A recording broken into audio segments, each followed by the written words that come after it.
Welcome to the Sly Fox Tavern. This is Talking Football. My name's Pat Fox, and I'm very honored tonight to have the defensive coordinator from Hope College, Mike Ricketts. Welcome to the Tavern, Mike. We're glad to have you with us.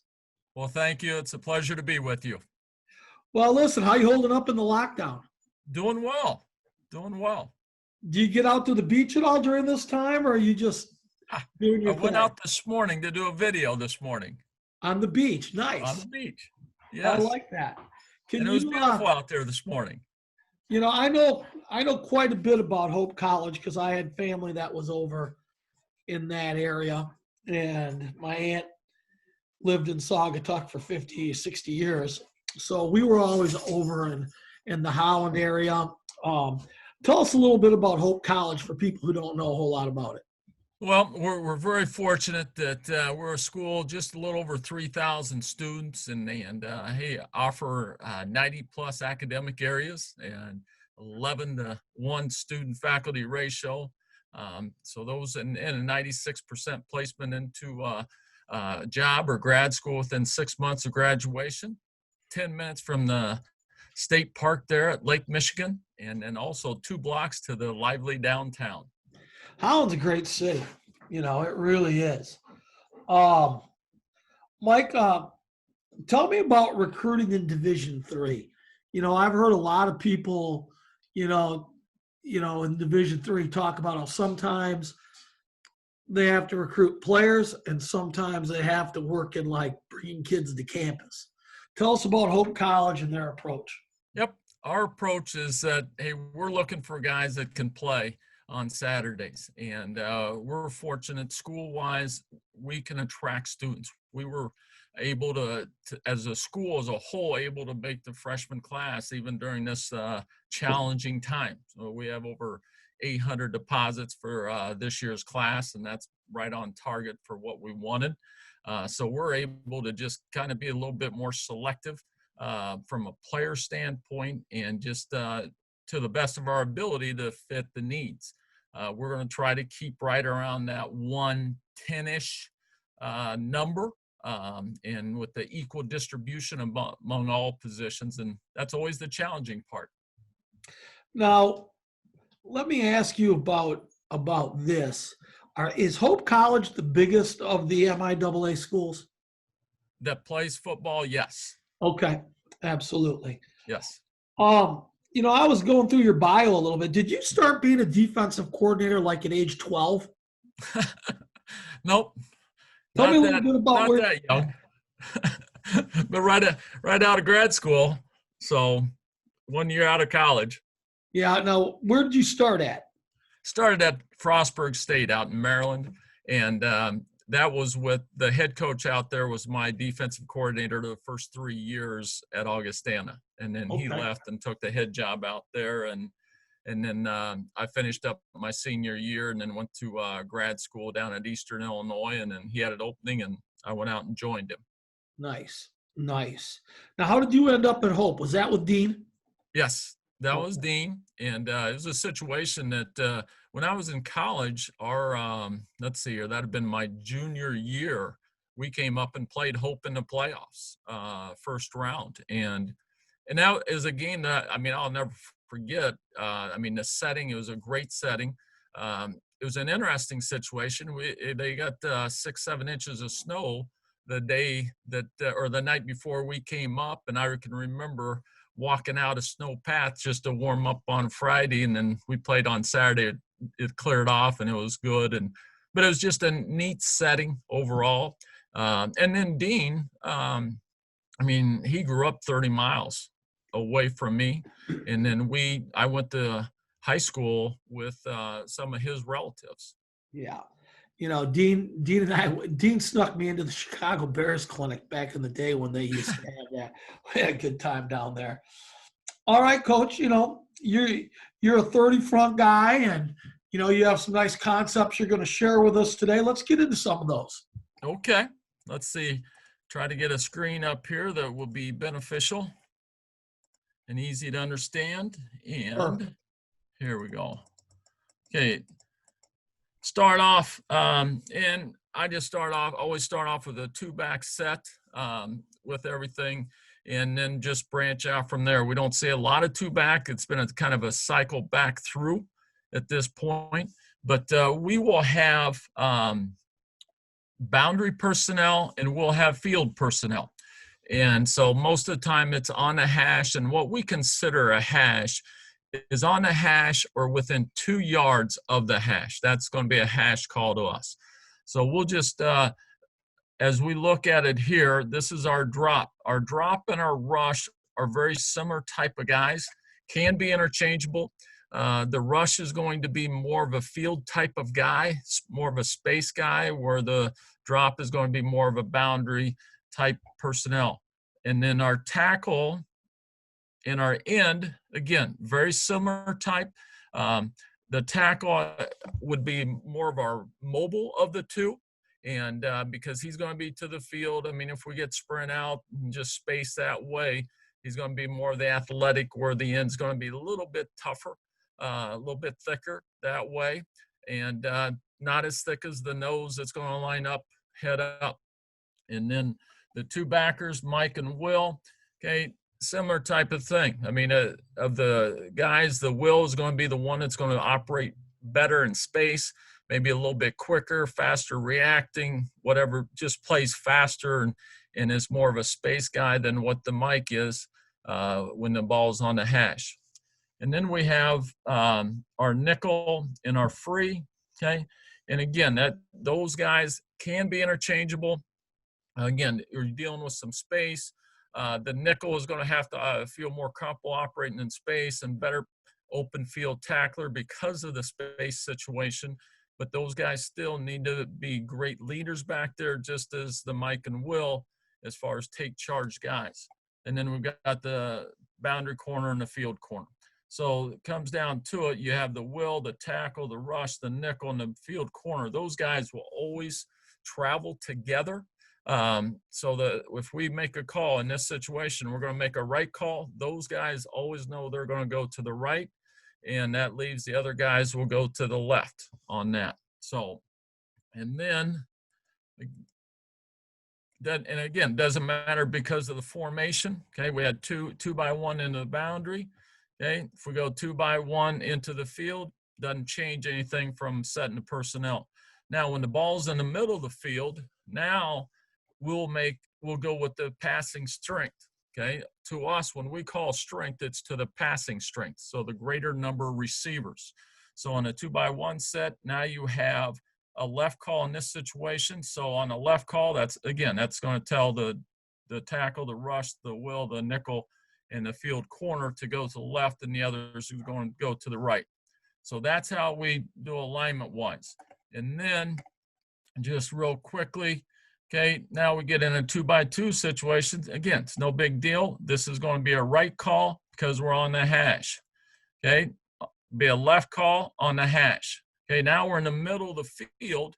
Okay, to us, this would be a right call because we've got the 2 skills to the right and 1 skill in the tight end to the left. So that's how we set our defense.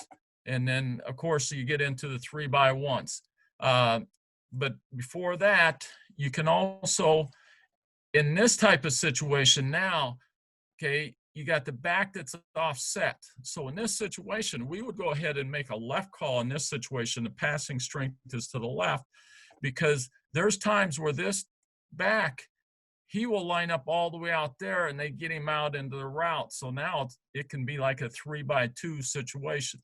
So it doesn't matter how offset, if he's behind the guard, if he's outside of the tackle or whatever, this would be a left call. And then the other progression is now I just throw different formations, but the bottom line here is everything's balanced, okay? Because the tailback's behind the Q, and you got 1 split on each side, you got 1 tight on each side. So everything's balanced. So then we look at the quarterback's throwing hand. Quarterback's right-handed, would make a left call in this situation. So that's how we set our defense accordingly, so everybody has an idea on what we're doing and players are going. Now, from movement stuff, okay, one of our start movements is, hey, we're just going to bring one of the outside, the rush or the drop. So our base, okay, would be bringing him off that edge. Let me get an arrow here. So coming off that edge. So he's going to look and aim for that tackle's outside hip. He's not depending on the coverage. That's a whole different talk from a coverage standpoint. We can do different things, but he's going to be a C gap player, and he's going to be thinking quarterback. And if a pass shows, he's going to be a contained player. To us, a contained player keeps a quarterback inside. A force player is keeping the ball inside. So that's how we designate those two. Now, by bringing the rush, then this tackle is going to come down, and he's going to work right off that outside edge of that guard. He's going to be a B-gap player, outside edge. Nose is going to work to a 1 on the outside edge of that center away. And then the end is going to work on the outside, C-gap player. He's going to be our other contained player, okay? And then over here, our drop is going to be our force player on this side, and he's going to be the D-gap player. Now in here, we got the linebackers. They are going to line up, head up the guards. 2 backs in the backfield, they're going to line up, head up the guards, and they're going to be responsible for the first open gap from where they align. Now, we line them up about 4.5 yards off, okay? And I didn't say this earlier. I said where the nose lines, but the end and the tackle, we're going to line those guys up, head up the offensive tackle. The drop, if he has a drop in the rush, if they're number 2 on their side, and we count from outside in, 1, 2, if 2's tight on their side, then he's going to be on the outside edge. And again, it depends on the ability of the guy. Typically, we are going to start with our inside foot, inside toe on the outside toe of the Y or the H, because the H could be off the line of scrimmage. So we treat those the same way on the outside edge, and we will go about 1 yard off the ball from alignment standpoint. In this one, I'll jump over here. If number 2 is split, we are going to split the difference between the offensive tackle and the number 2 receiver and about 3 yards off. That's our pre-snap with him. Depending on the coverage, then post-snap, it's going to be different. But pre-snap, we want to force that offensive tackle, that quarterback, whoever's looking on that outside to say, okay, that dude may come. So we need to be in a position where we're going to threaten that edge with that outside guy. And then by doing that, we're going to basically give like a cover 2 look over here.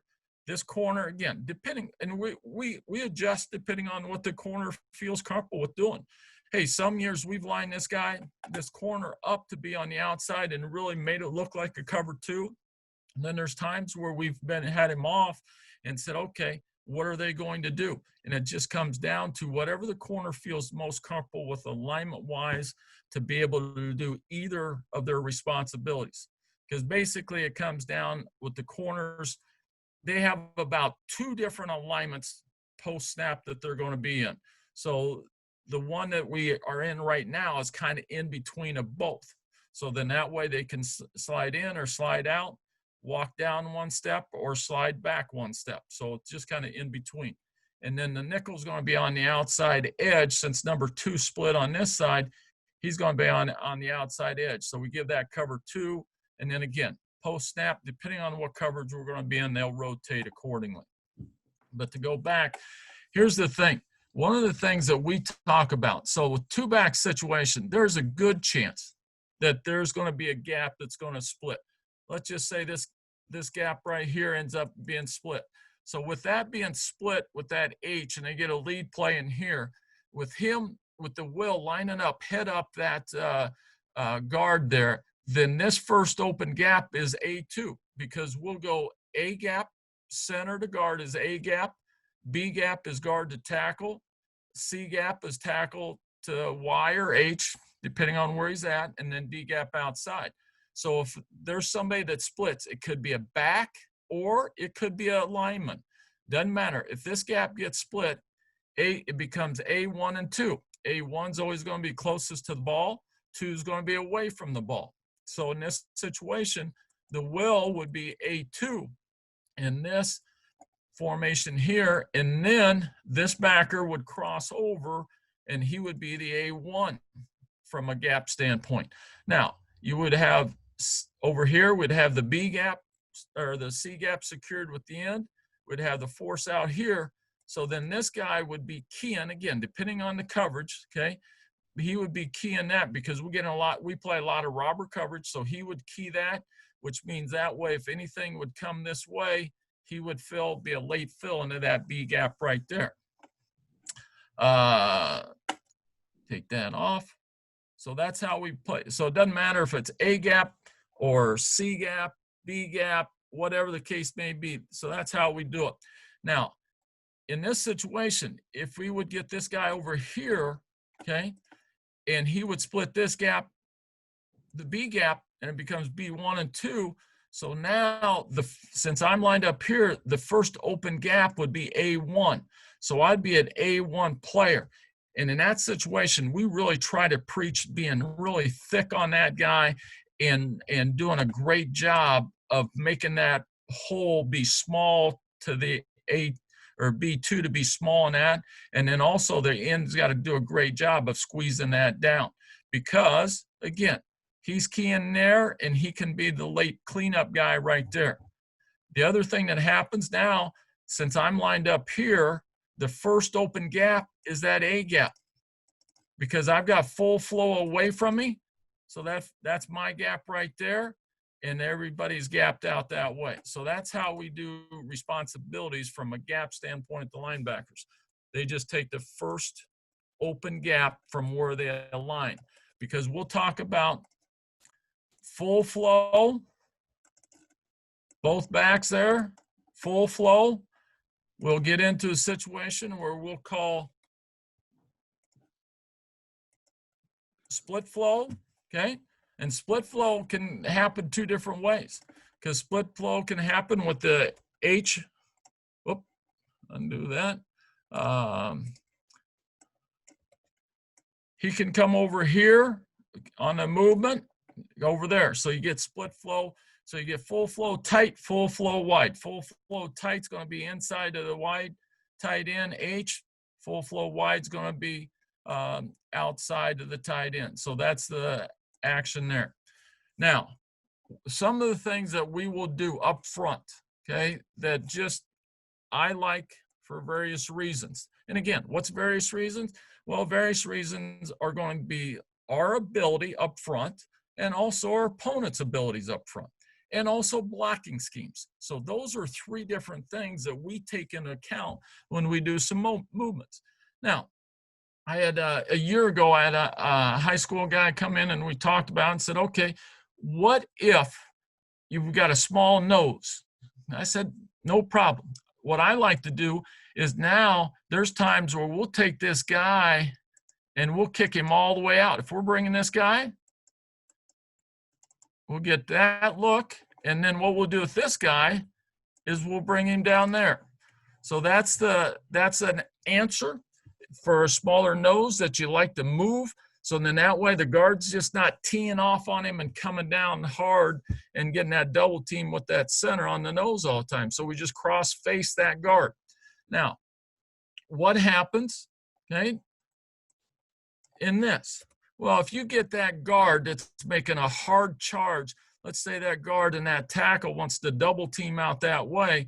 Now, you can't cross his face because he's got you by alignment and he's going that way. That's going to be very impossible. So what we do is what we call back hip.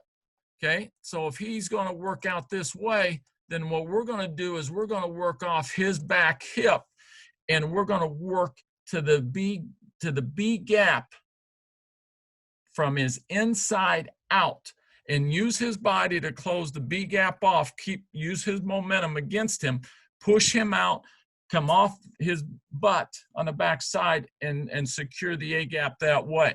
Because we know otherwise, hey, we push the ball back in here, we've still got a backer that's in there to help out with that. So that's one thing that we can do with the nose. Another thing that we'll do with the nose too, that was a drastic one. what's an in-between? Well, an in-between movement now is we're just going to aim to the inside of that guard, okay? So we can go to the edge of the center. We can go all the way out to the B gap. And now we can also go right to that inside edge of that guard and make that center really work his fanny off to try to catch us from block, or catch us on our movement with his blocking scheme. So there's 3 different ways that we can move with our nose. And then also the same situation, we have different ways with our tackle on this backside. If we get a situation where, from a tendency standpoint, where we're getting a lot of outside zone, stretch play, stuff like that on this side, or maybe it's a pass protection scheme, what we can do is we can tag, instead of having this tackle go all the way down to that guard and work off that hip, we'll just work off that inside edge of that tackle. So we'll be on the inside edge of this tackle and on the outside edge of that tackle. So so we got one movement there. And then also our base movement is down to the guard. Take him right down to the guard. And then the other one I did show you also, when we put the nose to the B gap, then we're going to bring him all the way down to the A gap. And we will treat the way we had the nose treat the guard when he blocked away. So if this guard's going down hard and tried to chase that nose, then we'll backdoor him. Same idea. We're going to use his momentum against him and try to get our hands or our body and keep his momentum going toward the center and close that A gap off and come off his back hip and close that A gap. So that's the different type of movements. Now, if we get a situation that they like to run outside zone to the tight end or any kind of wide type player, quick pitch, or whatever the case may be, one of the things, or a power, even a power, and the tight end blocks down. Instead of just going to the edge of that tackle, we will also have a tag where we'll just say, you know what, we're going to go attack that tight end immediately. So in that way, that keeps the width of that, what I call the width of that formation, and not letting that be a short edge. We try to keep that a long edge, and in that way it allows that end to be aggressive and just go to the inside edge of that tight end and work him and make that tackle work. If they're doing any kind of double team, make that tackle work, and hopefully we can just get that penetration, get to the heels, and cause problems that way. So those are different movements that we'll do depending on, again, like I said, the variables that we look at. What are we good at? What's our strength up front? What's the blocking scheme? And also, what's their strength from the front? What are they good at blocking? What do they struggle with blocking-wise? Like with your movements inside, and does clearly your backers' fits are going to change. Does that cause problems for those kids if they're young? Or not really, just sort of pulls the form? And here's the thing. I say no. And here's why I say no, is because we work on this every day. The linemen and the linebackers will take about 5 minutes every day, and they will work fits against different blocking schemes. And that's just one of those things. Now, would they have trouble if we wouldn't do that? You bet they would. You just got to rep it. And this is a day one meeting right here. This is what we go over with day one and say, okay, where you lined, you got to know where the front is. This is not a tunnel vision. I don't believe in tunnel vision teaching. You've got it, because I told you the difference on these linebackers. Well, if our number 3 linebacker and the Mike are the same guys, there's probably a chance that I will kick him over and bring this guy up here and play. So then they need to know what this is. Now, here's the thing. You just asked a question about fronts. Well, I just gave you bringing it from the open side. Well, you know what?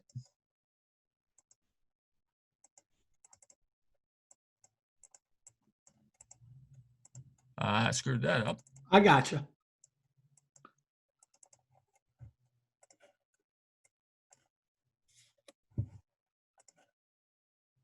I still like Playmaker Pro.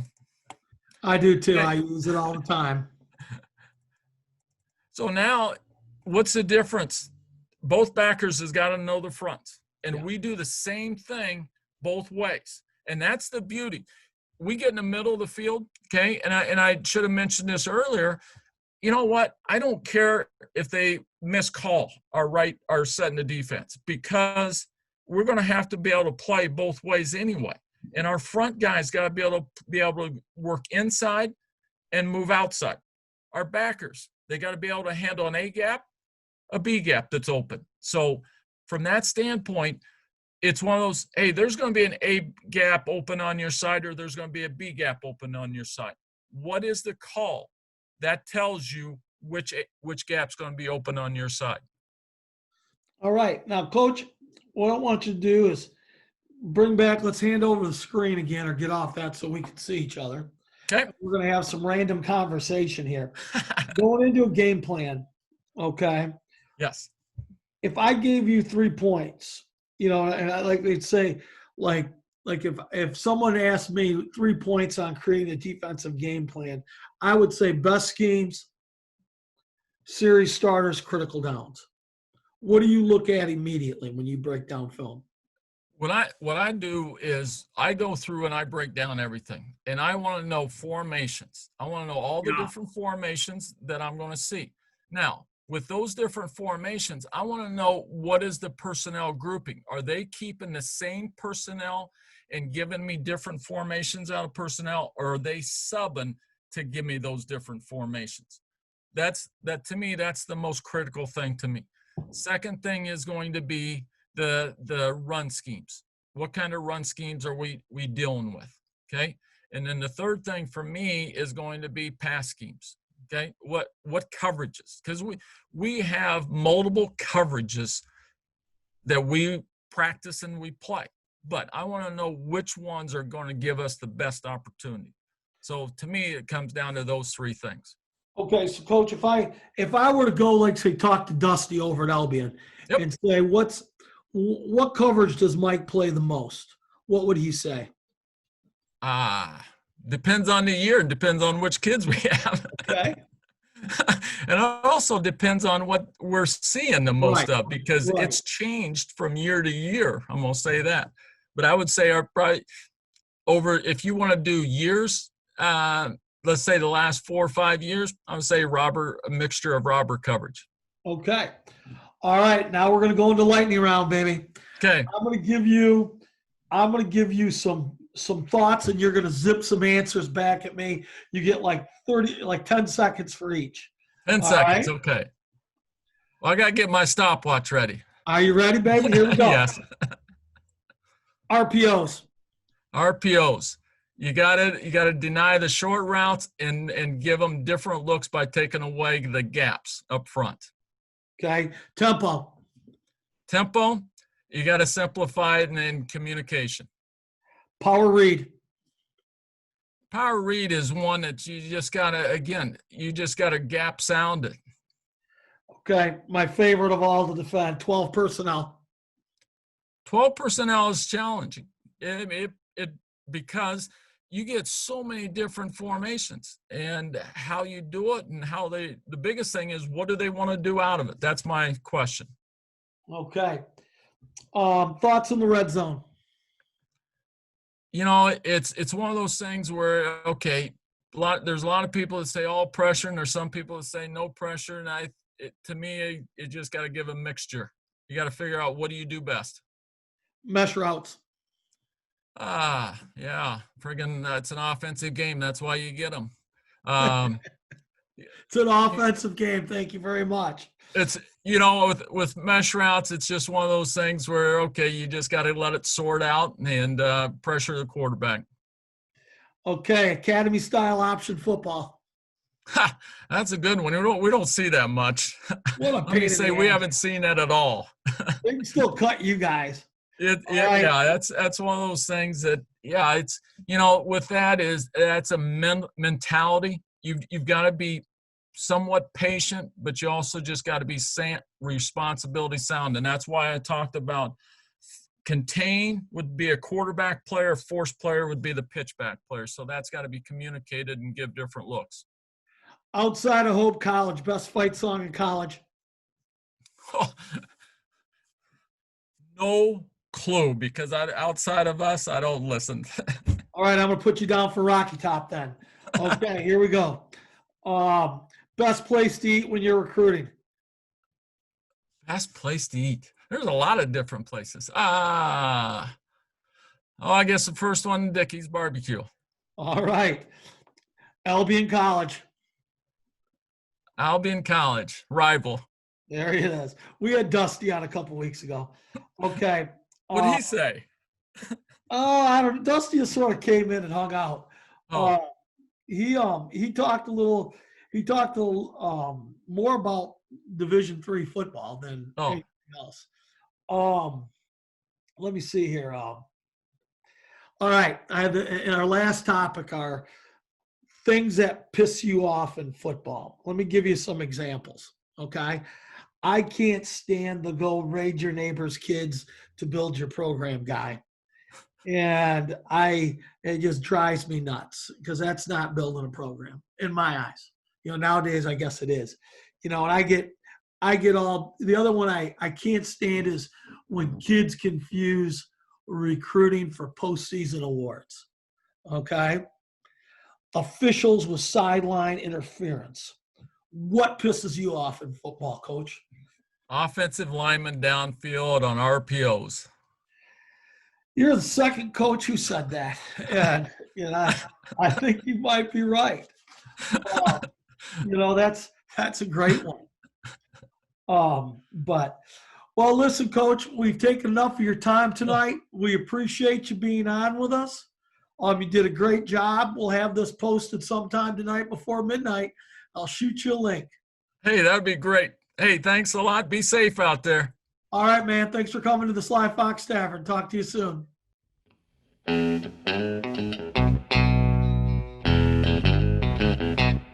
Yeah, well, I'm going where the grass is grown and a sparkling wine